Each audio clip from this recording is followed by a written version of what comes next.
పవన్ కళ్యాణ్ ఎప్పుడో ఒకసారి అలా వచ్చి ఊగిపోవటం కాదు.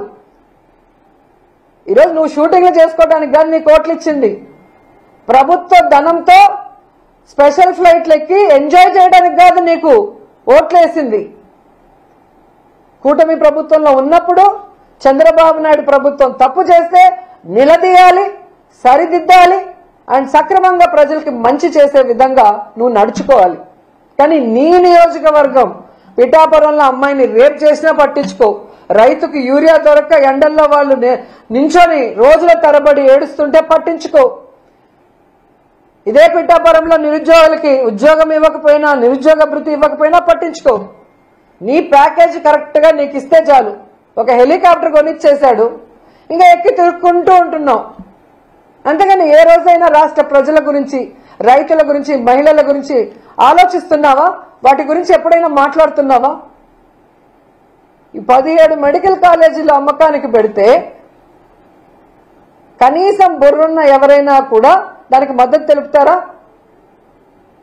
కానీ నువ్వు కూర్చొని తల ఆడిస్తున్నావు అంటే ఈరోజు రాష్ట్ర ప్రజలు నీకు ఓటేసినందుకు సిగ్గుపడుతున్నారన్న విషయాన్ని కూడా తెలుసుకోండి. నీ శాఖలో ఉన్న అఫీషియల్స్ ఈరోజు రైతులకు సమాధానం చెప్పలేక, మీ దోపిడీని చూడలేక కలెక్టర్ ఆఫీస్ ముందర ధర్నా చేశారు. సిగ్గుచేటు. దానికి నువ్వే గొయ్యో చూసుకోవాలి, జగన్మోహన్ రెడ్డి గారు కాదు. ఈరోజు మీ మీద నమ్మకంతో 164 సీట్ల పైగా మీకు ఇస్తే ప్రజలు ఆ నమ్మకాన్ని మీ అమ్మకం కోసం మీరు వాడుకుంటున్నారు. సిగ్గుపడాలి మీరు. ఇప్పటికైనా ఈ జీవోను రద్దు చేయాలి. ప్రైవేట్ వాళ్ళ చేతికి పీపీపీ ప్రైవేటీకరణకు మేము ఒప్పుకోము. ఎందుకంటే ప్రజలు ఎవ్వరు కూడా ఒప్పుకునే పరిస్థితి లేదు. ఇది ప్రభుత్వమే కట్టాలి. త్వరితగతంగా దానికి ఫండ్స్ కేటాయించి కట్టించాలని కూడా డిమాండ్ చేస్తున్నాం.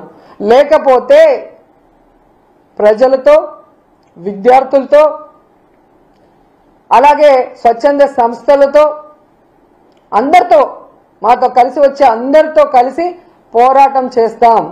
న్యాయ పోరాటం కూడా చేస్తాం. వదిలిపెట్టేది లేదు అని కూడా ఈ సందర్భంగా చెప్తున్నాం.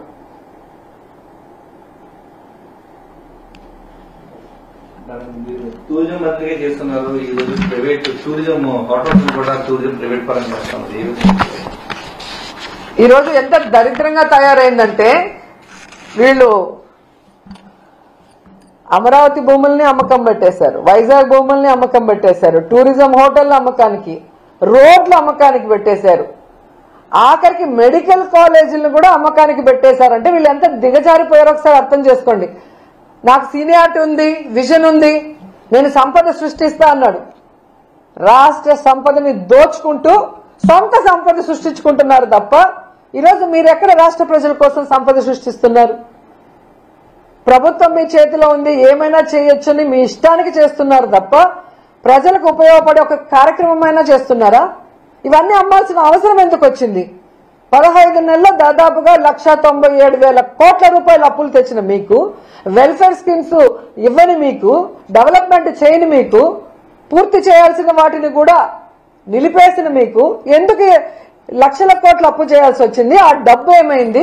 ఇంకా ఇవన్నీ ఎందుకు అమ్మకానికి పెడుతున్నారో చంద్రబాబు నాయుడు, కూటమి ప్రభుత్వం సమాధానం చెప్పాలి.